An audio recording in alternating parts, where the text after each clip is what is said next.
یہ نوجوانوں کا مسئلہ ہے، آج کل بہت زیادہ پوچھتے ہیں کہ جی ہینڈ پریکٹس کی عادت پڑ جاتی ہے، تو کہتے ہیں میں نے یوٹیوب پر اس عمل سے بچنے کے لیے کافی سرچ کیا کہ کوئی طریقہ مجھے مل جائے، لیکن صرف وظیفے ہی بتائے گئے ہیں، تو کیا اس سے بچنے کے لیے صرف وظیفے کام آتے ہیں، کوئی اور حل ہے؟ انڈیا سے کسی نے پوچھا یہ مسئلہ یہ ہے کہ یہ وظیفوں سے نہیں چھوٹتی ہے بیماری، وظیفوں سے تو اس کا کوئی تعلق نہیں ہے۔ سب سے پہلی بات تو یہ جلد سے جلد شادی کریں آپ، نکاح نہ کرنے کے یہ وبال ہیں کہ انسان الٹے سیدھے کاموں میں لگ جاتا ہے، ایک بات تو یہ۔ دوسرا، اپنا کانسیپٹ کلیئر کریں اس بارے میں۔ آج کل بعض ڈاکٹر اس کو بہت پروموٹ کر رہے ہیں اور کہہ رہے ہیں اس سے صحت کو کوئی نقصان نہیں ہوتا، تو یہ بات بالکل غلط ہے، اس سے صحت کو نقصان ہوتا ہے۔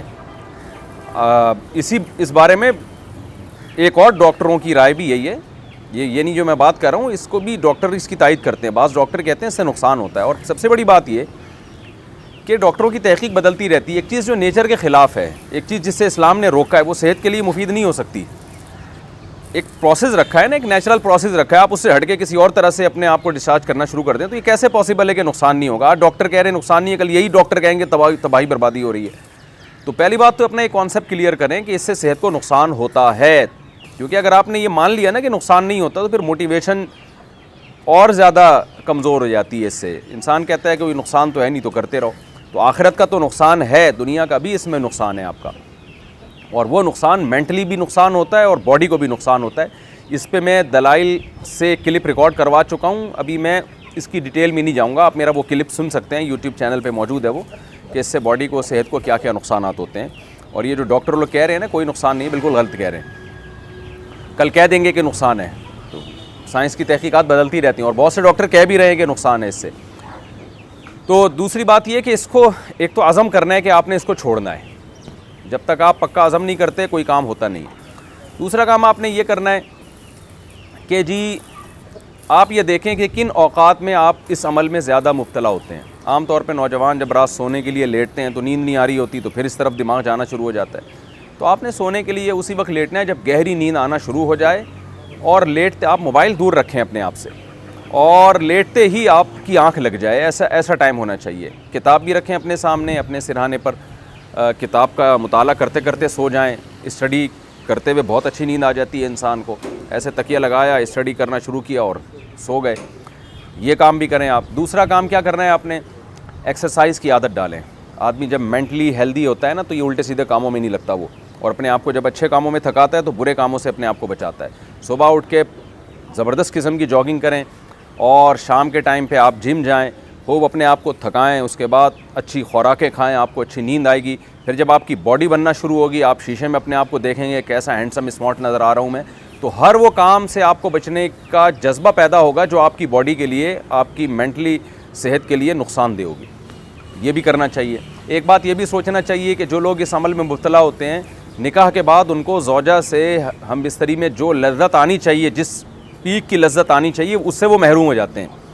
اور یہ بھی ہے کہ جب یہ زیادہ عادت پڑتی ہے نا تو نکاح کے بعد بھی یہ کام پھر چھوٹتا نہیں ہے، یعنی شادی کے بعد بھی یہ انسان اسی سے سیٹسفائی ہوتا ہے، تو بہت ٹائم لگ جاتا ہے پھر چھوڑنے میں اس کو۔ تو اور ایک اہم کام یہ بھی کرنا ہے کہ یہ جو ہینڈ پریکٹس کی عادت پڑتی ہے لڑکوں کو، بد نظری کی وجہ سے پڑتی ہے۔ آپ نے فوج فلمیں دیکھی، لڑکیوں کو دیکھ رہے ہیں ادھر ادھر، آپ غلط چیزوں کو دیکھ رہے ہیں، ظاہر شہوت بھڑکتی ہے، پھر اسے انسان جب تک پورا نہ کرے تو سیٹسفائی نہیں ہوتا۔ تو یہ سارے اس کے نقصانات ہیں۔ یہ سب کام جب آپ کریں گے، یہ سب جو سوچنے کا کام ہے وہ سوچیں گے، اور جو کرنے کا کام ہے آپ وہ کریں گے۔ ٹائم پہ سونا، ٹائم پہ اٹھنا، جاگنگ کرنا، جم جانا، پھر مفید کاموں میں اپنے آپ کو خرچ کرنا، اسٹڈی، مطالعہ، کوئی نئی زبان سیکھنا شروع کر دیں۔ تو جب آپ اپنے آپ کو بزی رکھیں گے، اور سب سے پہلے شادی کی جلد سے جلد فکر کرنی ہے آپ نے۔ اچھا، بعض حکیم لوگ ڈرا دیتے ہیں کہ جی آپ تو یہ کرتے ہیں تو آپ تو شادی کے قابل ہی نہیں ہو۔ بھائی آپ کو تو زیادہ ضرورت ہے شادی کی، آپ کی برائی چھوٹے گی نہیں جب تک آپ شادی نہیں کر لیتے۔ یعنی صحیح پورا ویش اس برائی سے بچنے کا تو جو صحیح پراپر طریقہ ہے وہ تو یہی ہے۔ تو یہ سارے راستے آپ اختیار کریں، پھر بھی اگر گناہ ہو جاتا ہے تو اللہ تعالیٰ سے توبہ استغفار کریں۔ اور ایک اہم بات یہ کہ اپنے اوپر کوئی جرمانہ بھی رکھیں۔ یہ جتنے میں نے پوائنٹ بتائے نا، آپ ایک کاپی میں لکھ لیں سارے کے سارے، تو ایک جرمانہ بھی رکھیں، یا روزہ رکھ لیا کریں کہ بھائی میرے سے جب یہ گناہ ہوگا میں کل ایک روزہ رکھوں گا اس کے بعد، یا میں اتنے پیسے صدقہ کروں گا، تو سزا بھی دیں اپنے آپ کو۔ اس طرح انشاءاللہ آہستہ آہستہ یہ گناہ چھوٹ جائے گا۔ اور اس کے ساتھ صبح و شام ذکر اللہ، کوئی وظیفہ نہیں، جو لا الہ الا اللہ کی تسبیح ہے وہ اس کی بھی پابندی کریں اور اہل اللہ کے بیانات بھی سنا کریں. انسان میں جب اللہ کا خوف ہوتا ہے تو گناہ سے بچنا اس کے لیے آسان ہوتا ہے. باقی یہ خوب سمجھ لیں اس کا تعلق وظیفوں سے نہیں ہے. یہ ایک باڈی کی ریکوائرمنٹ ہوتی ہے. جب حلال نہیں ملتا تو پھر گند میں منہ مارتا ہے ہر آدمی. اچھا بھائی کہتے ہیں کہ کیا مجزنی کا گناہ ماں باپ کو بھی ملتا ہے؟ کیا مجزنی سے صرف بچوں کو گناہ ملتا ہے؟ ان کے والدین بھی اس گناہ میں شامل ہوتے ہیں؟ اگر بچہ کما رہا ہے، اس کو رشتہ مل رہا ہے اور پھر بھی ماں باپ اس کو شادی نہیں کرنے دیتے، پھر اگر وہ بچہ کسی بھی گناہ میں مبتلا ہوگا تو ماں باپ بھی برابر کے مجرم ہوں گے.